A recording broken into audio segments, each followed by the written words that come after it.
எப்பொழுதும் பரபரப்பாக இருக்கும் சென்னை மாநகரில் செய்திகளுக்கு என்றென்றும் பஞ்சம் இருக்காது. அது அரசியல் செய்தியாக இருந்தாலும் சரி, கிரைம் செய்தியாக இருந்தாலும் சரி, மக்கள் நல பிரச்சனை செய்தியாக இருந்தாலும் சரி, இதை தெரிந்து கொள்வதில் தமிழகம் மட்டுமின்றி உலகமெங்கும் வாழும் தமிழர்களிடையே பெரும் ஆவல் இருந்து வருவது குறிப்பிடத்தக்கது. சென்னை மாநகரை எப்பொழுதும் பாதுகாப்புடன் வைத்துக் கொள்ள வேண்டும் என்பதில் சென்னை மாநகர காவல்துறை செயல்பட்டு வருகிறது. அதுவும் ஆம்ஸ்ட்ராங் கொலை வழக்கிற்கு பின் சென்னை மாநகர காவல்துறை ஆணையாளராக பதவியேற்ற அருண் IPS கிட்டத்தட்ட ஆம்ஸ்ட்ராங் கொலை வழக்கில் சம்பந்தப்பட்ட குற்றவாளிகள் அனைவரையும் கைது செய்து சட்ட ஒழுங்கிற்கு பெருமை சேர்த்துள்ளனர். இப்போ நம்ம சப்ஜெக்ட்க்கு வருவோம். கலர்ஃபுல்லான கதைகளும் பஞ்சமில்லா சென்னை மாநகரில் இளைஞர்களை குறிவைக்கும் டிஸ்கோ நடனங்களும் ட்ரெண்டிங்காக மாறி வருகிறது. சென்னையில் ரெஸ்டோபார் என்ற கலாச்சாரம் நாளுக்கு நாள் அதிகரித்து வருகிறது. இந்த ரெஸ்டோபார்களில் மது அருந்தலாம், அந்த இடங்களில் சினிமா பாடல்கள் பாடுவதுண்டு. இதற்கென்று தனியாக லைசன்ஸ் உள்ளது. இந்த லைசன்ஸ் விதிமுறைப்படி பாட்டு பாடலாம் தவிர ஆடல் பாடல் நிகழ்ச்சி கூடாது. ஆனால் அதை பல்வேறு ரெஸ்டோபார்கள் மீறி செயல்பட்டு வருவதாக குற்றச்சாட்டு கூறப்படுகிறது.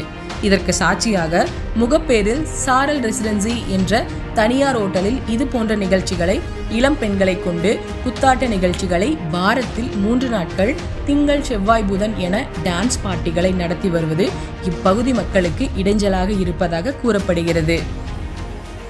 அதுவும் JJ நகரில் காவல் நிலையம் எதிரிலேயே இது போன்ற கேபரே நடனம் நடத்தி வருவது கவனிக்கப்பட வேண்டிய ஒன்றாகும்.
ஏற்கனவே இந்த ஹோட்டலுக்கு போலீசார் ரெய்ட் செய்து சீல் வைத்த சம்பவமும் அரங்கேறியுள்ளது.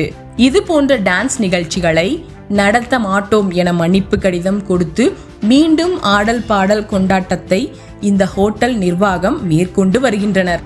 பல லட்சங்கள் செலவு செய்து பலருக்கு கட்டிங் கொடுத்து பெறப்படும் இந்த ரெஸ்டோபார் லைசன்ஸ் போட்ட தொகையை எப்படி எடுப்பது என ரெஸ்டோபார் உரிமையாளர்கள் புலம்புவதாகவும் கூறப்படுகிறது. ஆனால் இது போன்ற ஒரு சில ரெஸ்டோபார்களில் இளம் பெண்களை வைத்து நடனமாடி சில விரும்பத்தகாத சம்பவங்களுக்கு வழிவகுப்பதாகவும் கூறப்படுகிறது. இதில் கவனிக்கப்பட வேண்டிய ஒரு முக்கியமான விஷயம் என்னன்னு பார்த்தா, இந்த பார் நடக்கிற இடம் எதிர்க்கே தான் JJ நகர் காவல் நிலையம் இருக்குது. ஸோ அது இருக்குது, அது அவங்களுக்கு ஒருவேளை தெரியாமல் இருந்துக்கலாம். ஏன்னா போலீஸில் வந்து நிறையா வேலை இருக்குது, அது வேறு விஷயம். ஏற்கனவே இந்த பாரை வந்து போலீஸார் வந்து சீல் வச்சுருக்கிறாங்க. மன்னிப்பு கேட்டு தான் மீண்டும் வந்து திறந்துருக்குறாங்க. ஸோ இந்த மாதிரி பார் வந்து இங்கே மட்டும்தான் நடக்குதா, இங்கே மட்டும்தான் ஆட்டம் பாட்டம் கொண்டாட்டம் இருக்கா அப்படின்னு பார்த்தா அது இல்லை. சென்னை முழுவதும் பல்வேறு இடங்களில் லைசன்ஸ் வாங்கியும் லைசன்ஸ் வாங்காமலும் பல விஷயங்கள் நடந்துக்கிட்டு இருக்குது. இது போலீஸ்க்கு தெரியுமா தெரியலையா அப்படின்றத போலீஸ் தான் விசாரிக்கணும். முக்கியமாக அந்த லோக்கல் IASக்கு தெரியாமல் எந்த விஷயமும் நடக்காதுன்றது இங்கே குறிப்பிடப்பட வேண்டிய விஷயம். ஸோ இது குறித்து பொதுமக்கள் என்ன சொல்கிறாங்க, அதுவும் இல்லாமல் சமூக ஆர்வலர்கள் என்ன சொல்கிறாங்கன்றதை இப்போ பார்க்கலாம் வாங்க. சென்னையில் பார்த்திங்கன்னா இன்றைக்கி அதிகப்படியாக குடி கலாச்சாரன்ற மாதிரி போயிட்டுருக்கு.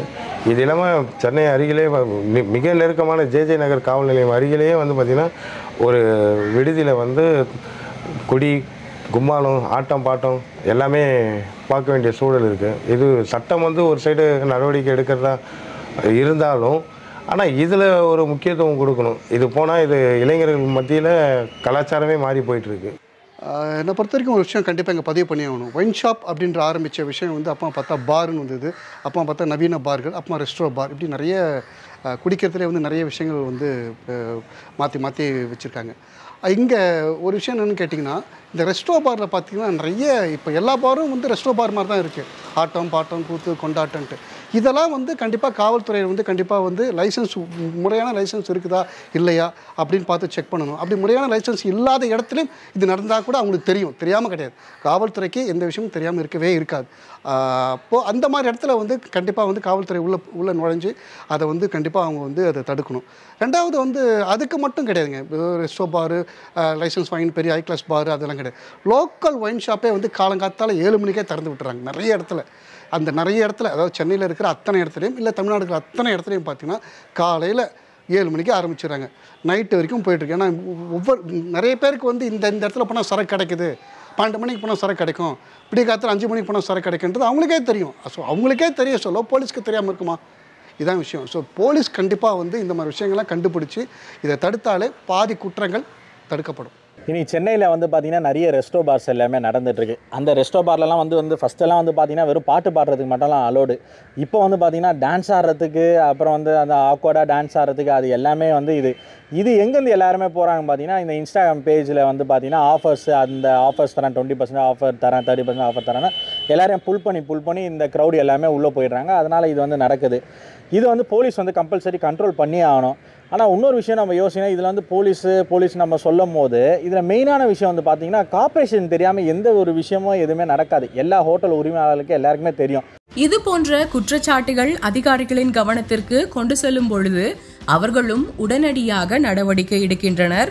ஆனால் அவர்கள் அனுப்பும் தனிப்படையோ தனியாக ஒரு கட்டிங் போட்டுவிட்டு அல்லது முன்கூட்டியே அவர்களுக்கு தகவலை தெரிவித்துவிட்டு அங்கு ஒன்றும் நடக்கவில்லை என ரெடிமேட் டெம்ப்ளேட்டுகளை பதிலாக போட்டுவிட்டு கடந்து விடுகின்றனர்.